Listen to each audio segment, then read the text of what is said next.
ಮಂಡ್ಯದ ಕೆರೆಗೋಡಿನಲ್ಲಿ ಹನುಮ ಧ್ವಜ ತೆರವು ಮಾಡಿರುವ ರಾಜ್ಯ ಸರ್ಕಾರದ ನಿರ್ಧಾರವನ್ನು ಖಂಡಿಸಿ ಹಾಗೂ ಬಿಜೆಪಿ ರಾಜ್ಯಾಧ್ಯಕ್ಷರ ಪ್ರತಿಭಟನೆ ಕರೆಗೆ ಬೆಂಬಲಿಸಿ ಹುಬ್ಬಳ್ಳಿಯಲ್ಲಿ ಬಿಜೆಪಿ ಕಾರ್ಯಕರ್ತರು ಪ್ರತಿಭಟನೆ ನಡೆಸಿದ್ದಾರೆ.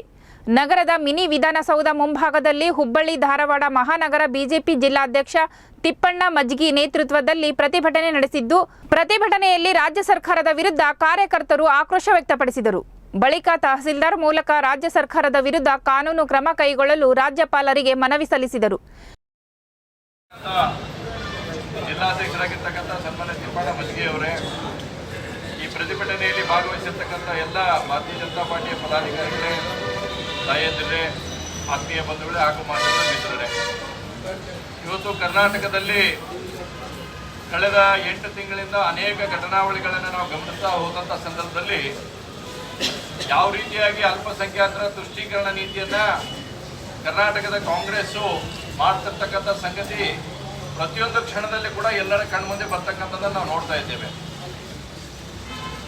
ಹುಬ್ಬಳ್ಳಿಯಲ್ಲಿ ಅಲ್ಪಸಂಖ್ಯಾತರ ಒಂದು ಸಮ್ಮೇಳನ ಆದಂಥ ಸಂದರ್ಭದಲ್ಲಿ ಮುಖ್ಯಮಂತ್ರಿಗಳೇ ಹೇಳೋದ್ರು, ಘೋಷಣೆ ಮಾಡಿ ಹೋದ್ರು, 10,000 ಕೋಟಿ ರೂಪಾಯಿಗಳನ್ನು ನಾನು ಅಲ್ಪಸಂಖ್ಯಾತರಿಗೆ ತೆಗೆದಿಡ್ತೇನೆ ಅಂತಕ್ಕಂಥ ಒಂದು ಕಡೆ ಘೋಷಣೆ ಮಾಡ್ತಾರೆ.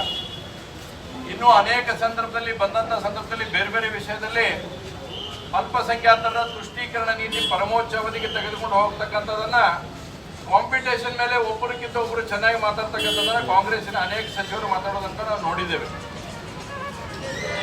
ಇವತ್ತಿನ ದಿವಸ ಏನು ಮಂಡ್ಯ ಜಿಲ್ಲೆ ಕೆರಗೋಡದಲ್ಲಿ ನಡೆದಿರ್ತಕ್ಕಂಥ ಘಟನೆಯನ್ನು ಗಮನಿಸಿದಾಗ ಅಲ್ಲಿ ಯಾವುದೂ ಕೂಡ ಇಲ್ಲೀಗಲ್ ಆಗಿ ಹಾಕುವಂಥ ಕೆಲಸವನ್ನು ಮಾಡಿದ್ದಿಲ್ಲ. ಅಲ್ಲಿರ್ತಕ್ಕಂಥ ಅಧಿಕಾರಿಗಳ ಜೊತೆ ಮಾತಾಡಿ ಪರ್ಮಿಷನ್ ತೆಗೆದುಕೊಂಡು ಬಹಳ ಉತ್ತಮವಾದಂಥ 108 ಅಡಿ ಧ್ವಜಸ್ತಂಭನ ಸ್ಥಾಪನೆ ಮಾಡಿ ಅದರ ಮೇಲೆ 22ನೇ ತಾರೀಕಿಗೆ ಅಯೋಧ್ಯೆಯಲ್ಲಿ ಯಾವತ್ತು ಪ್ರಾಣ ಪ್ರತಿಷ್ಠಾಪನೆ ಕಾರ್ಯಕ್ರಮ ನಡೀತಿತ್ತು ಆ ಸಂದರ್ಭದಲ್ಲಿ ಹನುಮನ ಧ್ವಜವನ್ನು ಏರ್ತಕ್ಕಂಥ ಕೆಲಸವನ್ನು ಮಾಡಿದರು. ಅದಾದ್ಮೇಲೆ ರಾಷ್ಟ್ರ ಧ್ವಜವನ್ನು ಕೂಡ ಏನು ಗೌರವ ಕೊಡಬೇಕು ಅದನ್ನು ಕೊಡತಕ್ಕಂಥ ಕೆಲಸವನ್ನು ಕೂಡ ಮಾಡಿದ್ದಾರೆ. ಅದನ್ನು ಇಲ್ಲ ಅನ್ನುವಂಥದ್ದಿಲ್ಲ. ಆದರೆ ಮುಗಿದ ಮೇಲೆ ಇನ್ನು ಪ್ರತಿಭಟನೆಯಲ್ಲಿ ಶಾಸಕ ಮಹೇಶ್ ತೆಂಗಿನಕಾಯಿ, ಮುಖಂಡರಾದ ಗೋಪಾಲ್ ಕುಳೇರ, ಪ್ರವೀಣ ಶಿರೂರ್, ದತ್ತಮೂರ್ತಿ ಕುಲಕರ್ಣಿ ಸೇರಿದಂತೆ ಮುಂತಾದವರು ಉಪಸ್ಥಿತರಿದ್ದರು.